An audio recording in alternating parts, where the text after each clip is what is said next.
When people see my passport and see my name, automatically say you're a terrorist.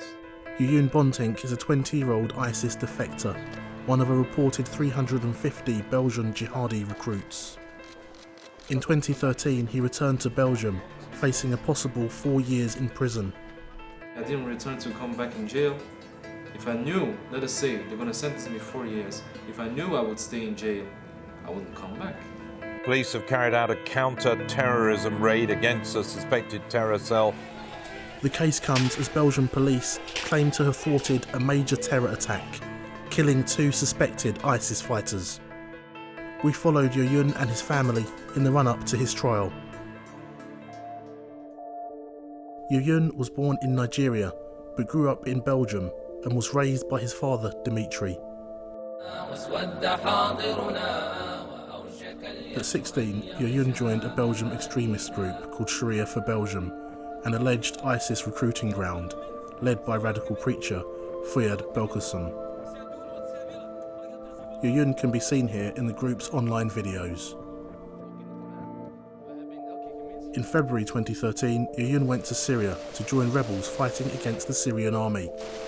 Those rebels would later join the ranks of the Islamic State.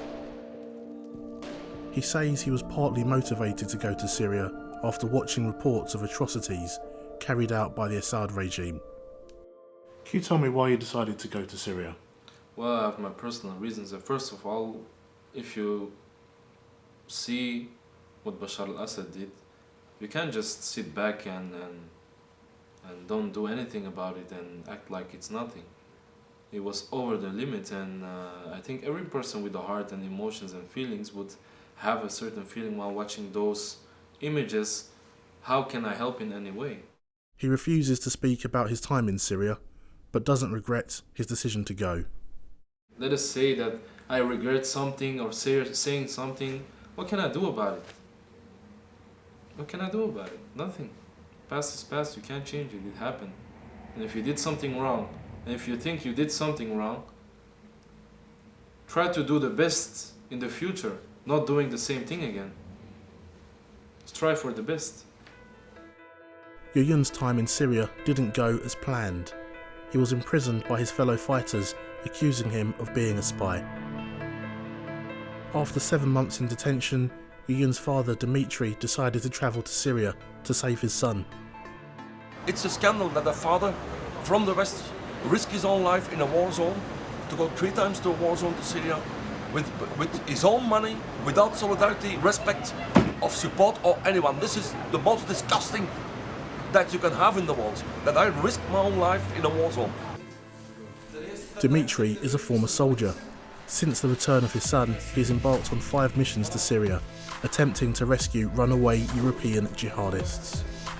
His methods are unclear, but it seems that he works with mercenaries and claims to have successfully brought 3 fighters home. Dimitri's vigilante missions and controversial views have been criticised by Belgian authorities. He recognises the Islamic State as a sovereign country and openly negotiates with its representatives to try and secure safe passage for jihadists wanting to come home. I really see them as a big state, as a country. So I negotiate with people from them in a diplomatic way.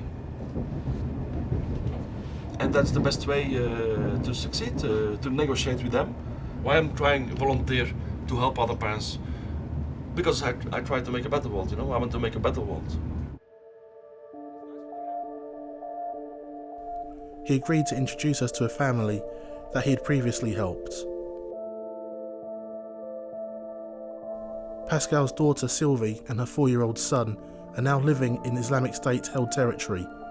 His daughter travelled to Syria after falling in love online. In desperation, he turned to Dimitri for help. Voilà, ça c'est toutes les photos de mon petit-fils avec sa maman, et lui, et toutes les photos de mon petit-fils, de nous autres. Il a 4 ans, comme ça. Le petit n'a jamais demandé d'aller là-bas, hein. Et ici on n'a pas d'appui du gouvernement, rien du tout. C'est un scandale. C'est un scandale que le gouvernement ne fait rien du tout. Rien.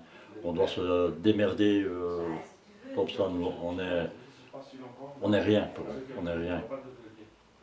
Et c'est pour ça qu'on essaie de faire quelque chose, un peu à gauche, à droite, mais être tout seul, c'est pas facile.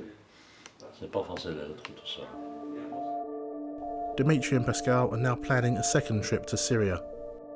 It's his daughter, it's his life, his daughter, the grandchild is his life, it's his life, you know. He couldn't stay here and just watching and doing nothing, nobody helped him, completely alone. So we don't have another solution than to move up and go there. That was the only solution. Jejoen Bontinck is preparing for his final day in court. Don't be scared. He's being tried as a member of a terrorist organisation. He's also the key witness standing against Syria for Belgium.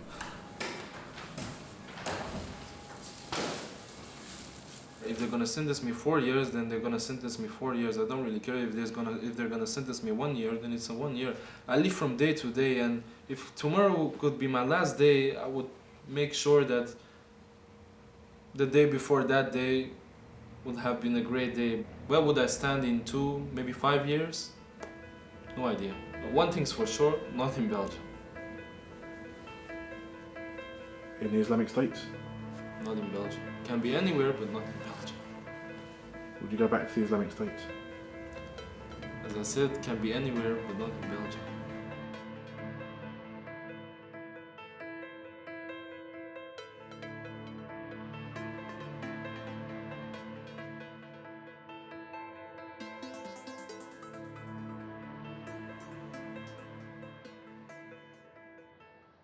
Now they've swept over the border into northern Iraq.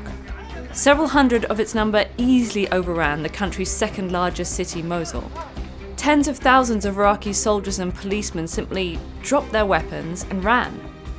Their forces have moved quickly towards the capital, Baghdad, amassing cities, recruits, and resources on their way.